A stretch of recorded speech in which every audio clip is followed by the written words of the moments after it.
അമേരിക്കയെ ഭയപ്പെടുത്തുന്ന ഇറാന്റെ ഡേർട്ടി ബോംബ്. പശ്ചിമേഷ്യയിൽ യുദ്ധം തുടരുകയാണ്. അതിനിടെ ഇറാൻ ഡേർട്ടി ബോംബ് പ്രയോഗിക്കാൻ തുനിഞ്ഞേക്കും എന്ന സാധ്യത ഇന്റലിജൻസ് വൃത്തങ്ങൾ മുന്നോട്ട് വെച്ചത് ഇപ്പോൾ യുഎസിനെയും ഇസ്രയേലിനെയും ആശങ്കയിലാഴ്ത്തുകയാണ്. ആണവ മേഖലയുമായി ബന്ധപ്പെട്ട ആയുധമാണ് ഡേർട്ടി ബോംബ്. എന്നാൽ ആണവായുധമല്ല. ഡൈനാമിറ്റ് പോലുള്ള സ്ഫോടക വസ്തുക്കളിലേക്ക് ആണവ വികിരണ ശേഷിയുള്ള പൗഡറുകളോ തരികളോ കലർത്തുന്നതാണ് ഡേർട്ടി ബോംബ്. ഈ സ്ഫോടക വസ്തുക്കൾ പൊട്ടിത്തെറിക്കുമ്പോൾ സ്ഫോടനത്തിനൊപ്പം ആണവ വികിരണ ശേഷിയുള്ള വസ്തുക്കളും സമീപ പ്രദേശങ്ങളിലേക്ക് തെറിക്കും. ഈ സ്ഥലങ്ങൾ ആണവ മാലിന്യ സ്ഥലങ്ങളായി മാറും.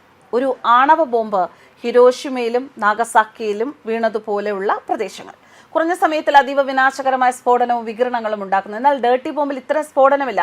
സാധാരണ ഒരു ബോംബ് തന്നെയാണിത്. അതിനാൽ തന്നെ സ്ഫോടനത്തിൽ ഉയർന്ന അളവിൽ ആളുകൾ കൊല്ലപ്പെടുകയുമില്ല. പിന്നെന്താണ് ഡേർട്ടി ബോംബ്? അതിനെ എന്താണ് ഇത്രയും കുപ്രസിദ്ധമാക്കുന്നത്? ആണവ മാലിന്യത്തിന്റെ വിതരണം എന്നതാണ്. ഡേർട്ടി ബോംബ് ഒരു നഗരത്തിൽ വീണാൽ ആ നഗരത്തിലെ പല മേഖലകളിലേക്ക് ആണവ മാലിന്യം എത്തും. പെട്ടെന്ന് തന്നെ ഒരു വലിയ വിഭാഗം ജനങ്ങളെ ആ നഗരത്തിൽ നിന്ന് ഒഴിപ്പിക്കേണ്ടതായി വരും.